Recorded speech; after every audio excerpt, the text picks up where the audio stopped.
Hello, everyone, and thank you for joining us for the launch of the Australia-India Education Researcher Forum and for the first forum on education for inclusivity and diversity.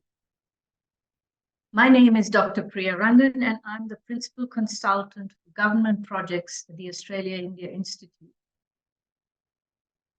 I'm speaking to you today from the lands of the Wurundjeri people of the Kulin Nation, and I pay my respects to the elders past, present, and emerging.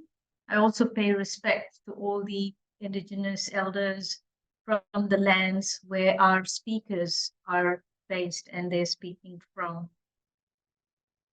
The Australia-India Institute will host a series of 9 Australia-India Education Researcher Forums from August to November. These online forums provide a platform to showcase research in education disciplines from Australia and India, identify ongoing bilateral research projects in this field, and explore opportunities for new research collaborations. In this inaugural webinar, we will delve into the subject of inclusivity and diversity in education policy and practice. Our expert panel, who I look forward to introducing soon, will share insights on existing and emerging issues in this space globally, as well as within specific socio-political contexts. Some of the key challenges to countering disadvantage in education settings, and finally, opportunities for research collaboration and sharing of best practices that will benefit both countries. But first, I'd like to begin by introducing the CEO of the Australia-India Institute, the Honourable Lisa Singh, to tell you a little bit more about this event series and the Australia-India Institute's work in the education space. Lisa? Thank you very much, Priya, and welcome everyone who is joining us for this inaugural Australia-India Education Researcher Forum. Education, of course, has been identified as the sector holding the greatest promise for the future of the Australia-India trade relationship, and it's a flagship sector of our work too that we do at the Australia-India Institute, which is why at the Institute we are very excited to be facilitating these Australia-India Education Researcher Forums. The Institute's education program very much focuses on supporting the education relationship between Australia and India, and our education research reports, our analysis and knowledge sharing activities really help shape engagement across the sector, support market entry, boosting networks and sparking conversations and collaborations. We're very grateful for the support of the Australian Government Department of Education, who enable us to play a critical role in strengthening the learning and skilling and research engagement between both our two countries. And we thank them also for supporting this particular event series. And I extend apologies on behalf of the department for not having a representative here with us today. But as we gather today to inaugurate this Australia-India Education Researcher Forums, I think it's important to reflect on the significance of the researcher collaboration between our two nations. Education is such a powerful driver of progress and change. And that said, it does present challenges faced by both education systems in both Australia and India and globally. As you know, it's a very diverse and complex area. So collaboration between our two nations in the realm of education research really carries, I think, great potential to drive that positive change. And it's, I think, through these forums that we not only showcase our research accomplishments, but also we really set the stage for deeper engagement to foster ongoing partnerships that can really take shape in the education landscape for years to come. So some of the topics obviously covered in these forums will be digital advancements, international education strategies, and today's focus on inclusivity really call for collective action. I think by sharing research, we really amplify our impact and the solutions we develop that can really resonate far beyond our individual borders. So thank you. Thank you for being part of this very first of this series, and I'd really like to also express my gratitude to the community of Associate Deans Research in Education, Melbourne Graduate School of Education at the University of Melbourne, Zakir Hussain, Centre of Educational Studies at Jawaharlal Nehru University, and the National Institute of Education Planning Administration, and Symbiosis International University for partnering with us on these very important forums. We're really grateful for your expertise and your support. So with that, thank you for joining us today. I look forward to the insightful discussions and partnerships that will undoubtedly emerge from this Australia-India Education Researcher Forums. Thanks, Priya. Thank you, Lisa.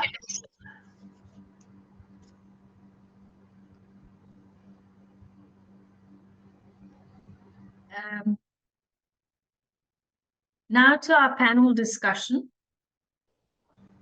Inclusivity and diversity in education are intimately connected to the socioeconomic, cultural, and political context within which policy discourses and practice are facilitated.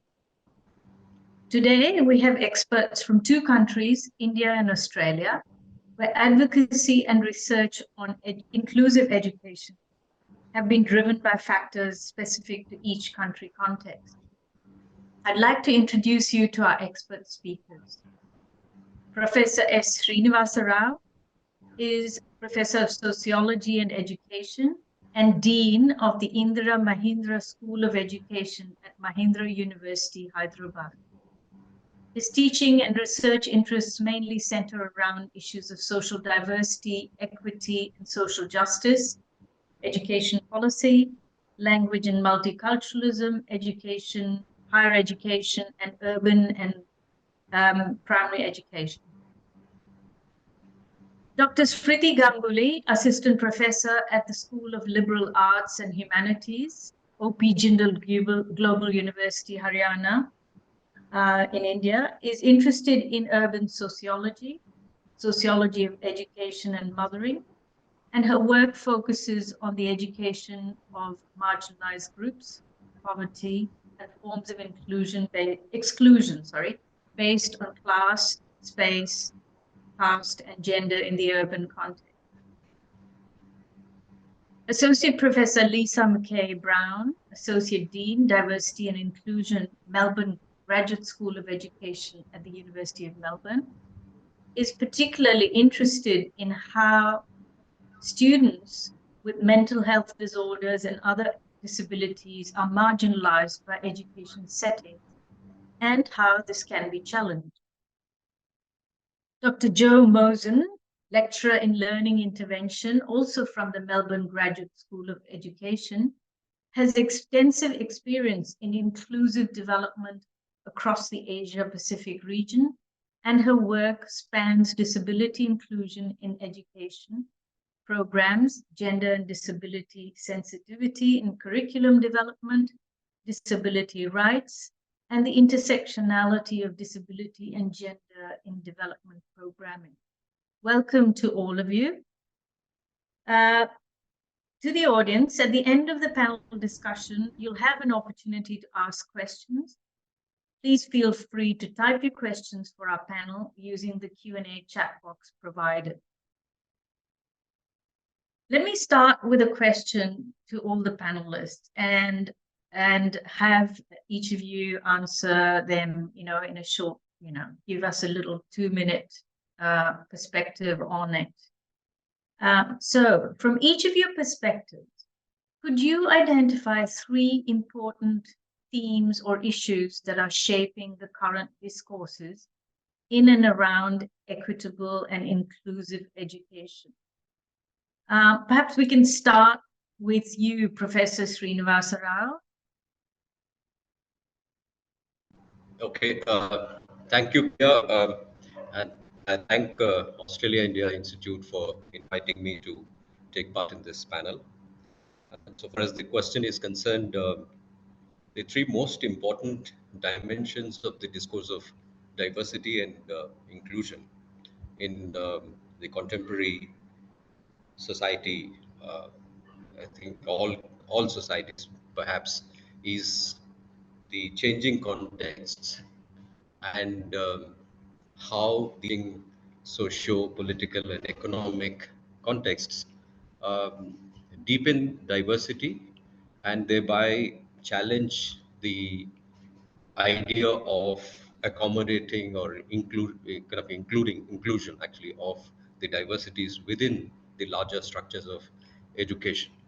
So therefore, one needs to really look at how these changes or the transformations all over the globe, and in particular in democracies like India, are shaping the educational landscapes. I'll take one example of how the privatization is shaping the discourse of diversity within the countries like India. Uh, Kind of, is there a new dimension of diversity, or shall we discuss diversity only in the context of the public schooling and university systems, or do we also look at the diversities in the context of the emerging and burgeoning private sector in schooling as well as higher education? We can see, I think, the school composition of the school sector as well as university sector is dominated by the private sector today. So therefore, that really is one dimension of the discourse, changing discourse. And the second aspect is that along with the changing social contexts, we see the policies are also changing, be it educational policies or the policies relating to the economics or the social domains seem to be changing the discourses at the school level as well. And of course, actually, the third most important issue is looking at how the micro politics at the level of the school actually work in the context of these changes of policy as well as contexts. Thank you. Thank you so much, Professor Srinivasa Rao. I'd like to ask Professor Lisa McKay-Brown to follow on now. Thank you very much. This is a great opportunity to share and our work and hear about what we're doing in Australia and India. And I think for me, I come from a background of working with young people with disability and learning difficulties. And so from a research perspective, my work is very much focused on how young people are engaged with or not engaged with education. From an inclusive education perspective, which is a human rights perspective, all young people have a right to education. And inclusive education was originally developed or instituted to support young people with disability before being broadened to include all equity groups. And while I think we've certainly come a long way with regards to young people with disability having access to education, I think for me, important themes and issues linked to that are how do we ensure that all young people with disability have equal access to education? So I think for me, I really have a focus on how we can support school systems in order to enable access for young people with disability, and how we can ensure that those working in inclusive settings are able to best support all young people, but particularly those with disability. I think for me, we know that young people with disability are more likely to not finish education, may not always feel safe in education settings. So for me as a researcher, I'm looking at how the system can be made one that enables access, but also how can all the people working within the system and including the voice of young people and families, how these can be brought together to ensure that all young people with disability have the best possible education outcomes. Thank you. Thank you. Thank you, Lisa. I'm going to invite Dr. Sriti Ganguly to speak next. Thank you, Priya, and thank you for this opportunity.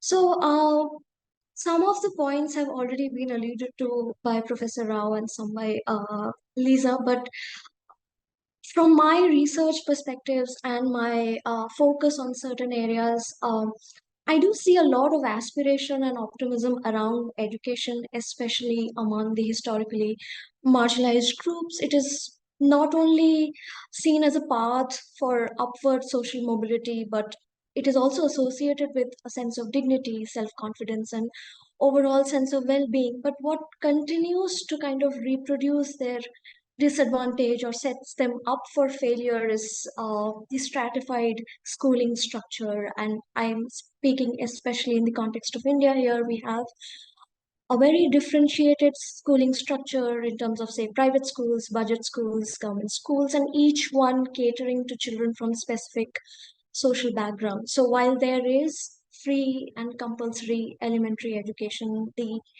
equitable quality of education for all children is something that still needs to be worked on, and we continue to grapple with retention of students.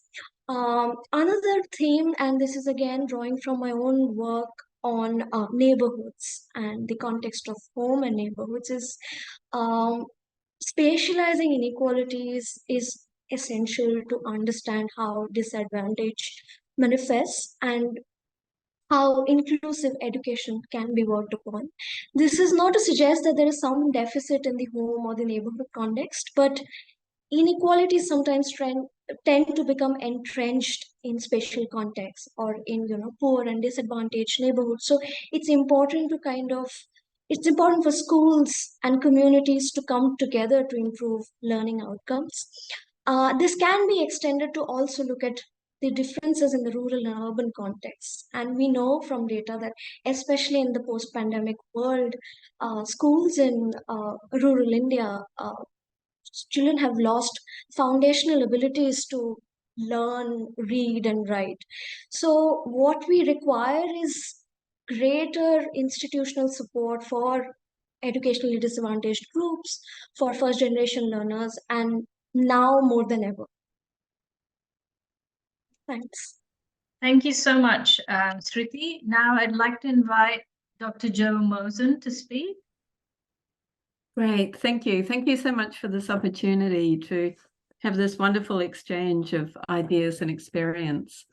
To start with, I'd like to really share from the perspective of lived experience of disability and the opportunities that are ever increasing to capture the voice of students with disability, the voice from different perspectives, I see as really critical and such a terrific opportunity to help inform our understanding. I guess attached to that is the worldviews or ontological perspectives of disability and diversity, and seeing that people come from different lenses and different understandings, and that's really significant and important to capture and understand the perspectives and understanding and that people have around disability, gender, and other marginalised groups. And then the role that people with disability, people with other from other minority groups can play in their own self-determination and empowerment. So just really quickly, one example of some research I undertook 2 years ago of the experience of a group of Indonesian students at tertiary education level with disability who studied master's or PhD studies in Australia. My task was to explore the role that they played in the rights and empowerment and opportunities for people with disability back in Indonesia. And so to see that they really captured different worldviews, different experiences, understanding of different policy and social protection measures and attitudes of disability from their exposure in Australia. and then used that and adapted that to their context to then see how they could collectively work together on improving the disability rights back in Indonesia. And so many of those students upon return have had a significant impact, including implementing national laws around disability, right down to grassroots advocacy and in improving educational inclusion within specific regions. So really seeing how people with disability are playing a role in enabling change and greater inclusion. Thank you so much, Jo. That's wonderful. This is a great start. I think I'll just go on to the next question that I have for all of you, for the panel. And this is that there's a heightened awareness of intersectionality in discussions of inclusion and diversity, both within education and more broadly in debates on social justice and equal opportunity. Could you talk a bit about how intersectionality plays out in your research context in terms of access to and quality of education in schools and universities? I'd like to start again in the same order, if that's all right. Professor Srinivasa.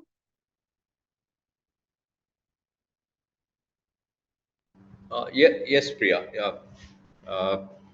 See, as I was mentioning about the deepening of diversity in today's context, um, leading us to think about more than one status or identity at the same time. So therefore, earlier what we did was actually we were thinking in terms of one identity at a time, but the changing kind of contexts of mobility, people moving across different places, newer generations of social groups getting into the educational systems, and their experiences with the larger macro system as well as the micro system, uh, the kind of opportunities that are thrown open actually for many hitherto historically underprivileged sections, be it castes, be it linguistic minorities, or the spatial minorities, or religious minorities, or gender, any set of actually multiple sets of historically underprivileged, disadvantaged groups getting into the education system, make us actually think about the combined effects rather than the individual effects. Because in a situation which is of diverse and at the same time conditioned by certain kind of dominant paradigm, it allows us actually to think in multiple ways the idea of intersection. And what is actually challenging today is that we still do not have any credible theoretical explanations or methodological tools to understand this field actually, which is created by the intersection of multiple kinds of identities.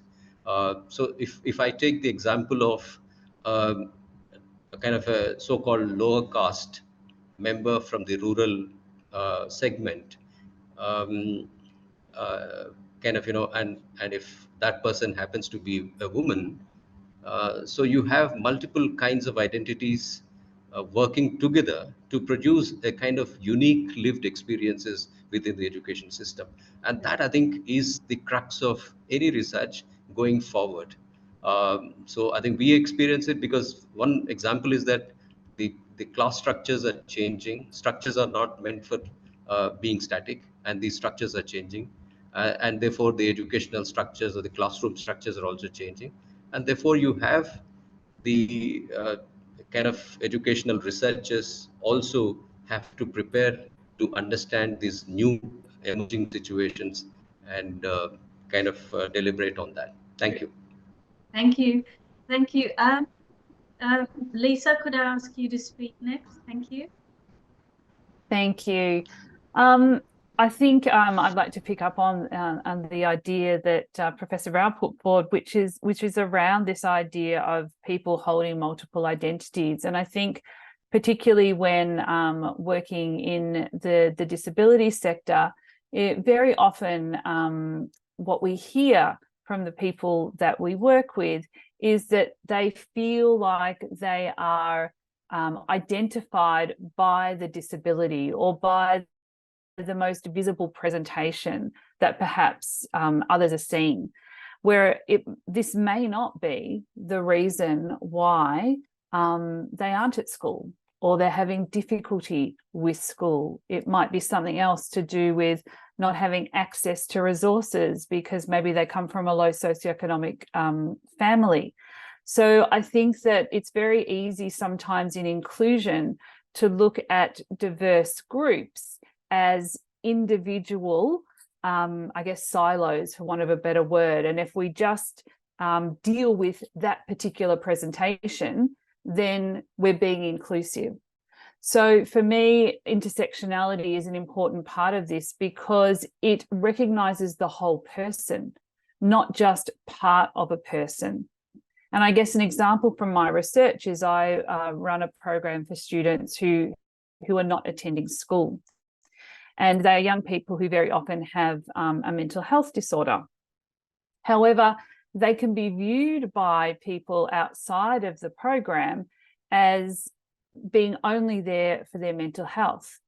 Whereas when we get to know the young people, we know that there are lots of other ways that perhaps they are being marginalised from school and from the school system. That's not just about their mental health.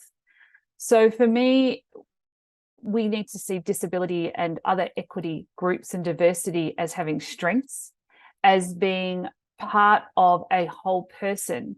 And intersectionality allows us to celebrate strengths, and it allows us to celebrate the whole person, not just part of them. And I really think access and quality of education in schools and university needs to really focus on the whole person and have various supports and interventions depending on what is happening for that person at particular points in their life. Thank you so much, Lisa. Yes, we go on to Dr. Ganguly. Sriti, would you like to start? Sure. Thank you, Priya. So just drawing upon my own work, as I was saying that I work with marginal groups in the urban settings, and my work takes me to poor and low income settlements in urban areas to uncover different forms of marginalities. So for instance, if we unpack the category of poor, we see a concentration of historically marginalized populations of low castes and other backward classes who are settled in these spaces. So this kind of allows me to look at the intersection of caste, class, and gender, and how even space and how it kind of shapes their educational trajectories. So these are also populations that are increasingly entering schools and universities, but their educational journeys continue to be rife with stories of dropouts, lack of English language competencies, lack of informational capital to navigate secondary and post-secondary higher education scene, or lack of education and infrastructure in quality education and infrastructure in state-funded government schools. If I speak of, say, my experience in working with schools in Haryana, the state-funded schools are largely catering to the children of migrant laborers who are working as farm laborers in the fields of Haryana. And one cannot even begin with the question of curriculum when even basic physical infrastructure is in abysmal state, or multi-grade teaching, multi-grade classrooms continue to exist. So for me, identifying these locations and identifying the needs of these populations and the intersecting inequalities that create these conditions and structural barriers would be absolutely necessary if we have to address disadvantage. Thank you. Thank you, Sriti. Now to Joe, Dr. Joe Moses. Thank you. And just very much echoing the three previous presenters, it's so important to be looking at inclusion through that lens of intersectionality, and just really tapping into that rights-based framework and rights-based model of disability, very much seeing person first, so seeing people as people first. And within that, those multiple layers of identity, and just thinking of research that I've just been undertaking. I just returned a couple of days ago from Kiribati, a very remote, one of the most resource poor Pacific islands on the equator, one of the smallest and most remote locations, also very much at risk of climate change impacts. And looking at some examples where only 5 years ago they started to first include children with disability in mainstream schools, and looked at our issues around girls' equity and boys' equity in education as well. And so I was part of research on what are the success factors that are being present in this sample of inclusive schools in Kiribati. And seeing one of the key themes that came out of that was this culture of inclusion. So seeing people as people first, seeing children for their ability and not their disability, enjoying opportunities where children can be collaborative in their learning and supporting each other, and seeing how other resources like other skilled staff like teaching assistants can play a role in supporting inclusion. But very much that culture of inclusion is person first, and seeing therefore the strengths and capacity of people with disability, people with multiple layers of their remote location, poverty, gender impact, and seeing how that thinking can be flipped to focus on the individual, their strengths, capacity, and their opportunities for contribution within their culture. And so there were some really rich examples of how that can play out in one of the most resource poor remote locations in the world. Wow, yes, that is true. It's quite an interesting and challenging kind of prospect there. I'm just mindful of the time frame that we have, and I feel perhaps that maybe I'll have you think about the question that I was going to ask you, which was what were some of the factors that impede the implementation of rights-based policies, as well as system-wide reforms for addressing disadvantage?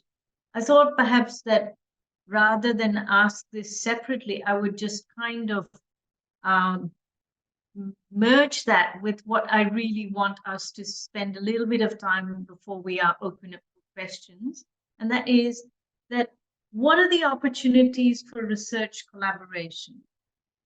Drawing from this discussion, as well as your own research, could you perhaps identify some shared focus area for comparative research on inclusive education in India and Australia?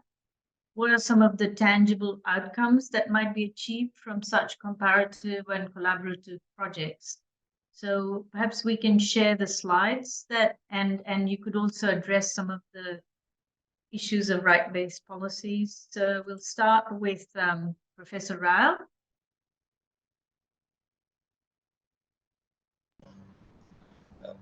So far as I'm concerned, I've been stressing on the need to look into the changing contexts and how these contexts lead us to think in terms of newer kinds of diversities or the intersectionalities, or even actually the older inequalities mutating actually into different sets of new forms.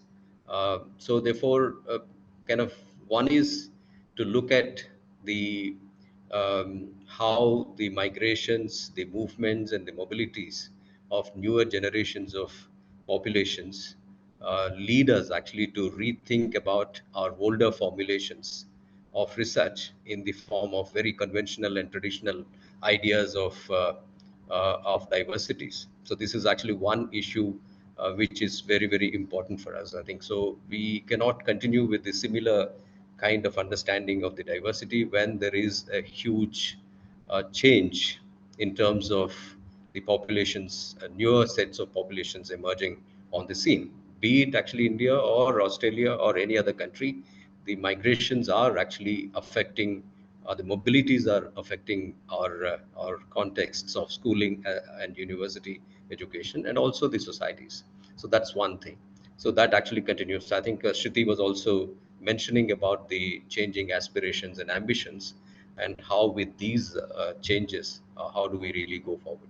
The second issue, of course, is a very under-researched area of intersectionalities, finding new explanations to capture the combined effects rather than the individual effects in a deeply diverse kind of social and cultural contexts. The third, of course, actually, as I mentioned, I think is about the idea of equity. See, this is where I would bring research on teachers, teaching practices, the pedagogical practices being very crucial to facilitate or accommodating the inclusion.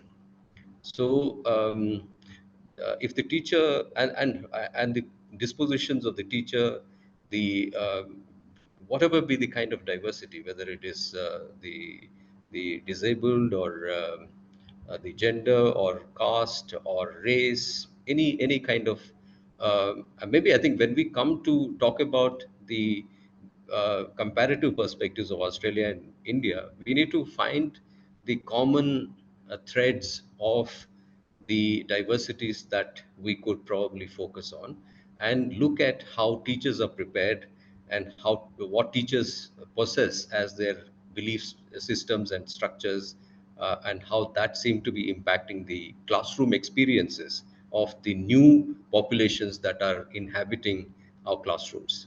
So I think these are the three important dimensions of the emerging research, I believe. Thank you. Thank you so much. Lisa? Thank you.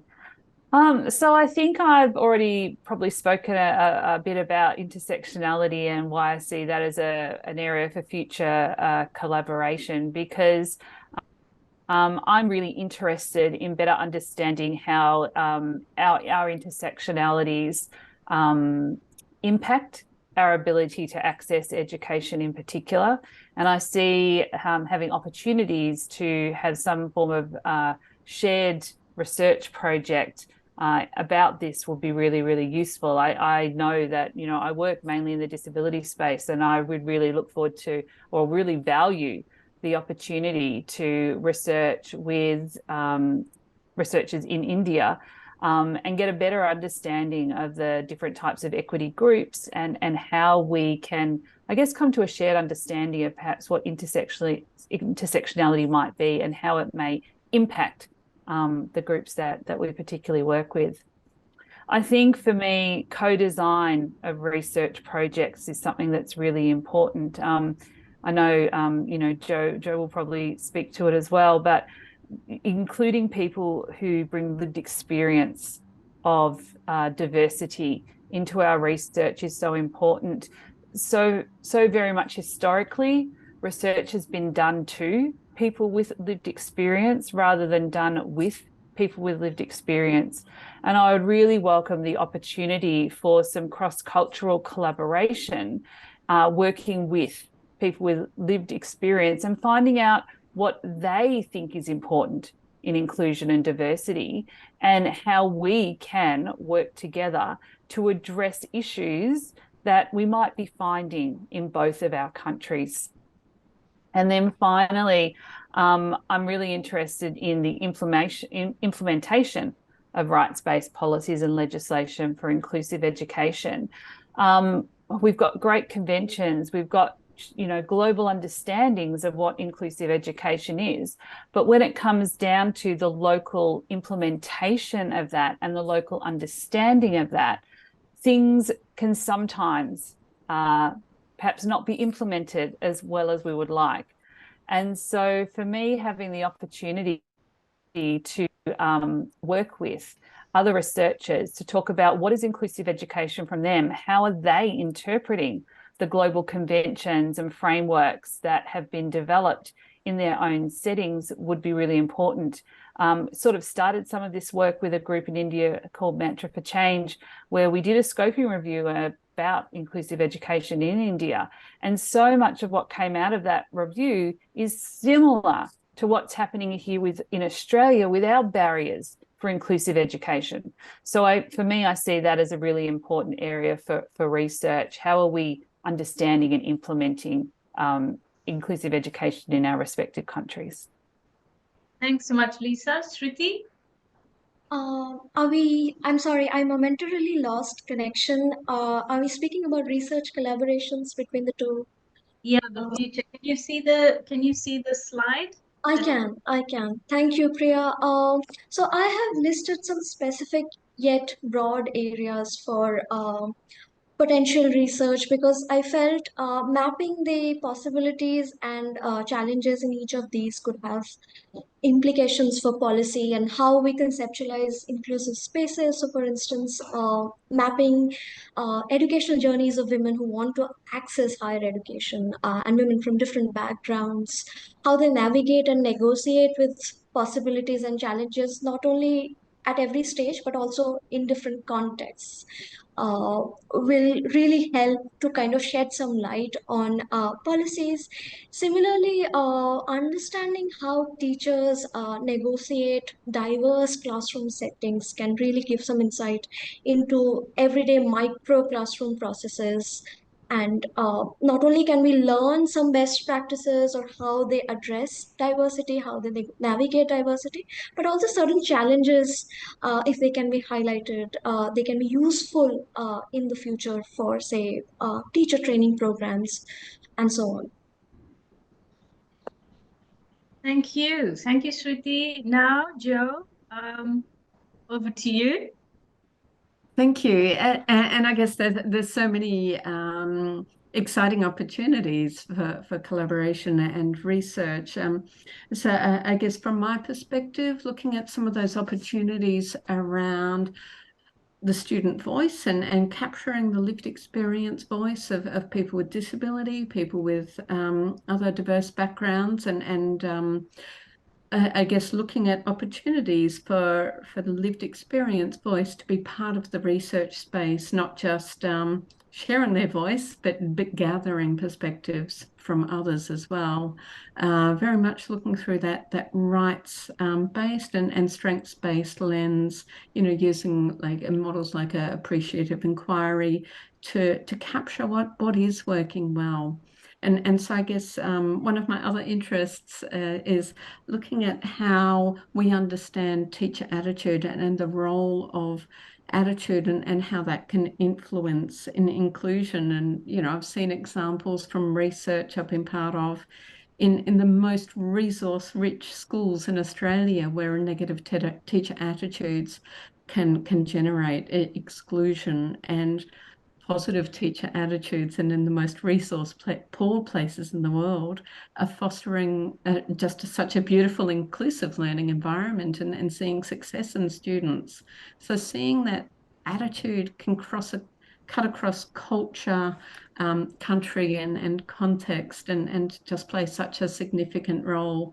I remember back in 2010, we're doing some work in Bangalore in southern India, and very much working around that understanding of rights and capacity and attitude, and what role that can play in inclusion. So it's really powerful.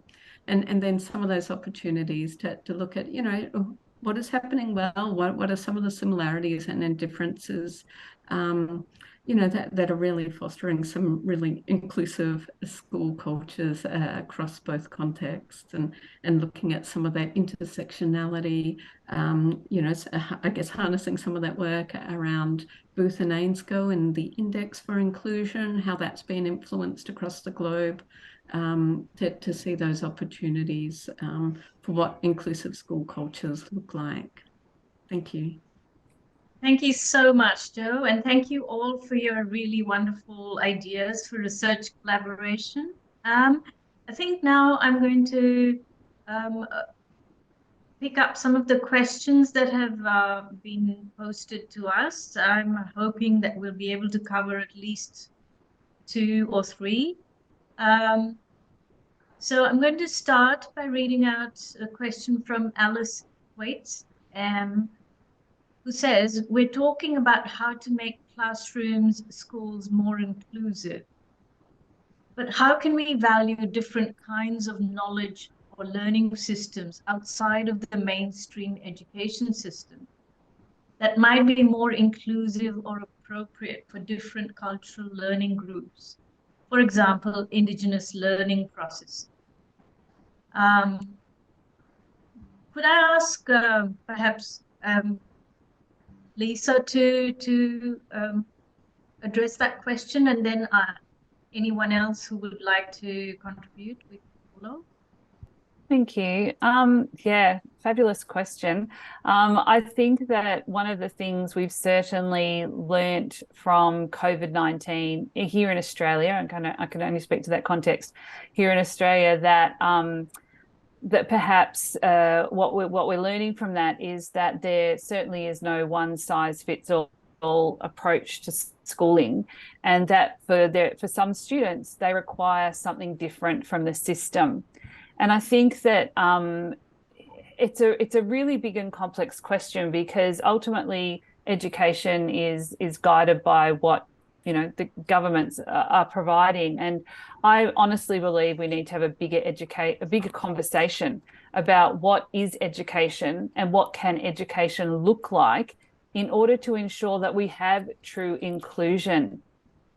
There, of course, are certainly benefits to attending an education setting of some sort, certainly around social connections, certainly around learning to work with others, and sharing academic learning experience as well as social learning experiences. But that doesn't work for all young people. And so I often say, well, maybe we need courageous governments who are really willing to ask what is needed, and then provide the resources and supports. There's no simple answer to this. I think it would take years to change, but I think at least one thing that's come out of the COVID-19 pandemic is the realization that it is time to have that conversation. True. Would anyone else like to add, say Jo or Sriti or Srinivasa? Yes. Priya, if I may come in. See, I think this question actually leads us to look at the aspirations and assertions of the underrepresented groups in the educational process.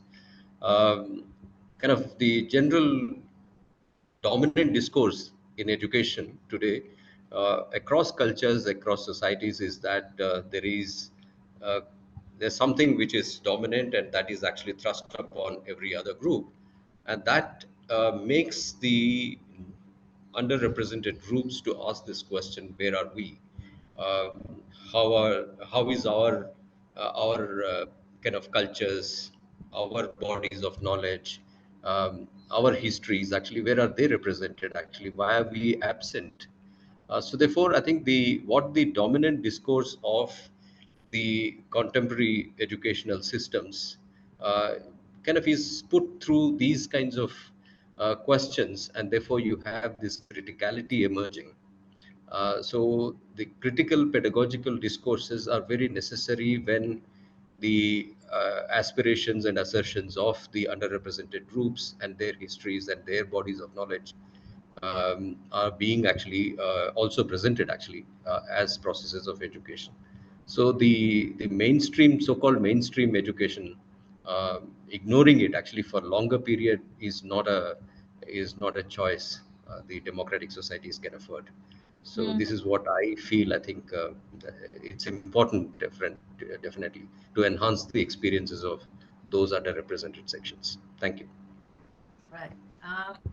I think maybe I'll get on to the next question.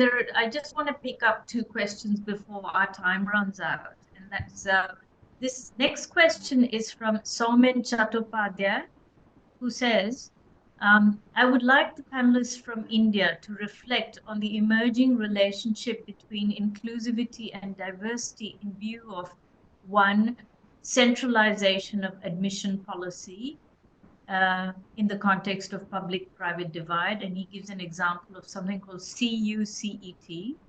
And at the same time, the freedom bestowed on the Indian students to choose courses and institutions as allowed under the new education policy. And number two, increasing use of online teaching, which makes the university campus national and even global. This part may have relevance for Australia too, he says, and thank you. So I guess this is a more directed question, but it seems quite complex and detailed. So if you could just give us some quick kind of overview responses, and then we could invite one of our Australian experts to also think about the online education component, which he mentioned. Yes, please. Yeah, Sriti, will you go first or? So would you mind addressing the question about Okay, fine. CUCT, because I don't feel very confident. Absolutely. Yeah.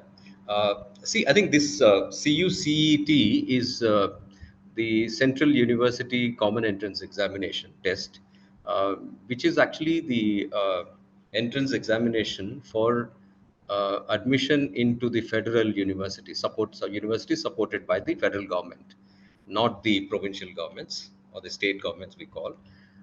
So the earlier practice was to kind of each university having its own admission process and admission policy. By centralizing the entire admission system into one, um, the central grant making institution and the kind of grant making institution called University Grants Commission argues that it will increase the diversity in higher education, but what it does is it erodes the institutional diversity. So therefore, I think, uh, on the one hand, it is curtailing the diversity of the institutions and their autonomy, uh, and the specific institutional policies for facilitating diversity on their campuses. But the contrary argument which is presented by the state agencies is that it will encourage the mobility of people from, students from one province to another province, and therefore it might bring in certain kind of regional diversity into the central university systems. So this is actually obviously the it can pose the questions from both the sides. I think, it has implications for both the sides. So far as the idea of or the impact of technology on the diversity, see, I think one thing is very clear from the Indian experience is that the digital divide is very starkly glaring, and therefore the inequalities in access to digital education have been actually very clearly evidenced actually during the uh, pandemic actually time. So I feel that it actually privileges those who can afford the technologies rather than those large chunk of masses who are still without actually access to those technologies. Thank you. Thank you. Um, Joe, would you like to make some comments based on um, your experiences in Kiribati and some thoughts about the question raised? I mean, of course, not the Indian specific stuff, but the internet, the online education. Yeah, definitely. So, and I guess from my experiences, online access it is both kind of an enabler and a barrier. So very much dependent on kind of location, skills, and opportunity. And so, as was just mentioned, access to technology, internet, electricity. So in many of the schools that I visited in Kiribati, the schools have no power, no electricity at all. None of the teachers, none of the students have any computers or IT literacy. And so, very much it creates another barrier to be addressed before it equalizes access to education. So, I guess just keeping it in mind how we communicate and how people access education. Same with some work I've been doing in Vanuatu during COVID-19, where we created opportunities to reach out to families educating from home using radio, using SMS messages, creating other opportunities. So seeing the entry points of how technology and how communication is possible, starting from there to then build opportunity as well. But yes, very much a long way to go in order to equalize those opportunities. Thanks, Joe. And I think I'm just going to finish up with this one last question, which is kind of actually following on from the digital issues. I guess it's talking about, it's by an anonymous attendee, and they're asking about, they're saying, with growing advancement of technology and its role in creating new learning patterns in education, a huge section of marginalized students are on the brink of digital inequity. How can we ensure that this inequity does not affect access to learning opportunities to students, especially from marginalized sections and rural geographies? So, Sriti, I can take this. Yes. Thank you. Yeah. So I think in our policy discourses also there is a lot of emphasis now on the digital and how there is a lot of hope on how the digital can really transform education. This is almost a myopic vision to put emphasis on the digital and looking at digital as trying to resolve a lot of existing problems. So how we conceptualize disadvantage is something that needs to be worked upon. So for instance, as Joe was saying, my experience of working with schools in Haryana tells me that there are computer labs, but there is no electricity. There are like long power outages. So these are deepening the already existing divides. So our focus really needs to shift from looking at the digital as something that is going to resolve the existing problems or iron out inequalities. That focus needs to shift. So we need to look at other kind of barriers that are actually creating and reinforcing these inequalities. Right. Well, I think we've come exactly to the point of the completion of our seminar. So I think I'm going to wrap up now. Thank you so much to the audience for asking these questions. I'm sorry that I couldn't get through to all of the questions that were posed, but I'm really grateful to all our speakers for making the time to join us and give us such a good launch to this Education Researcher Forum. We are the next forum. I think the registrations for them are open, and we encourage you to register for them. And just the last point I wanted to say was that today's session has been recorded and it will be made available on the Australia India Institute's website. I encourage you to visit the website and register for the for the future forums. So thank you again. Thank you so much, Lisa, Srinivasa, Joe, and Sriti. And a special thanks to Brianna and Hia for coordinating these excellent researcher forums, education researcher forums. I'm so looking forward to seeing you again in the next forum. So thank you. Thank you, Priya. Thank you so much. Thank you all panelists. Thank you, Thank Priya. you. Thank you. Thank you.